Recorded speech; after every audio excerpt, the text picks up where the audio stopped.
Hello, everyone. Have you ever asked yourself this question? Who am I?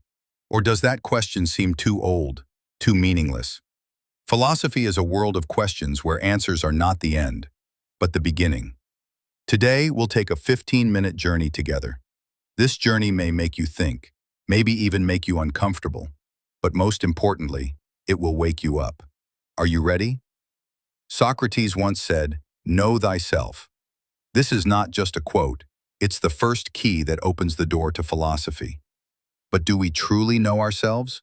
We can say our name, our age, our profession, but is that really who we are? If tomorrow you change your name, lose your job, grow older, will you still be you? Buddha said that there is no permanent self. He believed that a human being is a flow, a changing process. On the other hand, Descartes said, "I think, therefore I am." So, how do you think?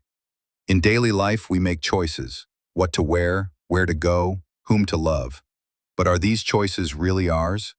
Determinists claim that everything is part of a cause and effect chain. Your choice today is simply the logical result of what happened yesterday and before. If that's true, is free will just an illusion? Irish philosopher Edmund Burke once said, "Liberty is the child of discipline." Maybe freedom doesn't mean doing whatever you want, but understanding why you do it. So, when does a person become good? When they don't lie? When they follow the law? Or is it when they feel someone else's pain, as if it were their own? Immanuel Kant said that a person should never be treated as a means to an end, but as an end in themselves. In other words, someone is valuable not because you need them, but because they exist. On the other hand, utilitarians like John Stuart Mill believe that the more people benefit from an action, the more right it is. But if one person's suffering leads to the happiness of thousands, is that justice?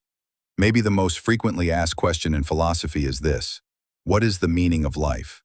French existentialists, Camus and Sartre, said that life has no inherent meaning. That may sound sad, but it also means freedom.